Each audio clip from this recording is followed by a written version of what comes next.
नमस्कार, आदाब। मैं हूं इरफान और आप सुन रहे हैं लिसन विद इरफान। हिंदी फिल्मों के कई दौर हैं और कई दौर अभी आने हैं, लेकिन आज हम जिसकी बात करेंगे वो है पैरेलल सिनेमा का दौर। घूंघट की ओट पली, जोत बली, रत नारी।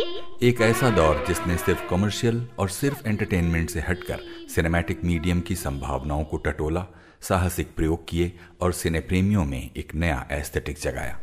देखिए, हमारे स्कूल में अंधे बच्चों की पढ़ाई के लिए काफी सुविधाएं हैं, लेकिन अंधे बच्चों की कुछ और भी मांगे होती हैं। डोनेशंस देने वाले तो बहुत मिलते हैं, लेकिन पैसे से हर काम थोड़ी होता है। हमें तलाश है तो ऐसे लोगों की जो अपना वक्त दे सकें, थोड़ी देर के लिए आकर हमारे बच्चों के साथ। पैरेलल सिनेमा के इस दौर ने हमारी सेंसिबिलिटीज को जैसे बदल कर रख दिया।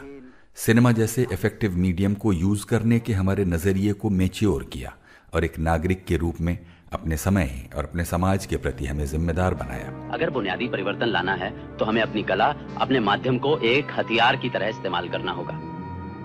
अगर फिर भी काम नहीं बनता तो हथियार को अपना माध्यम बनाना होगा।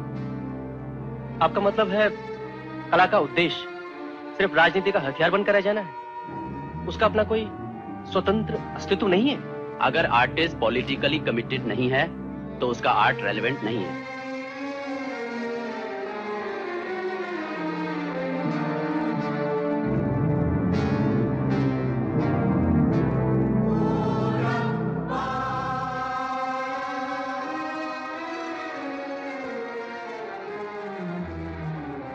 वो कौन से हालात थे जिनमें सिनेमा के इस दौर ने कदम रखा? वो कौन से लोग थे जो इस अनजाने आकाश में उड़ने के लिए पर तोल रहे थे? वो कौन सी अनकही कहानियां थीं जो इस दौर ने हमें दिखाई? क्या कई कलाकार इन फिल्मों के लिए मुफ्त में अपनी सेवाएं देने को तैयार रहते थे? क्या सरकारों ने भी इन फिल्मों के प्रोडक्शन और डिस्ट्रीब्यूशन में एक्टिव रोल निभाया? क्या FTII, NSD, film society, FFC, Doordarshan और कुछ प्राइवेट जिद्दी प्रोड्यूसर भी इस दौर का आधार बने? कैसे याद करती है एक पूरी पीढ़ी 1969 से 1999 के बीच आई इस नई लहर को। अपनी इस नई series pillars of parallel cinema में हम इन्हीं सवालों की बातें करेंगे, जिनमें शामिल होंगी इस दौर की वो 50 फिल्में जिन्हें फिल्मकार और बैंकर OP श्रीवास्तव ने मिरर शॉट्स की तर्ज पर अपनी किताब में शामिल किया है।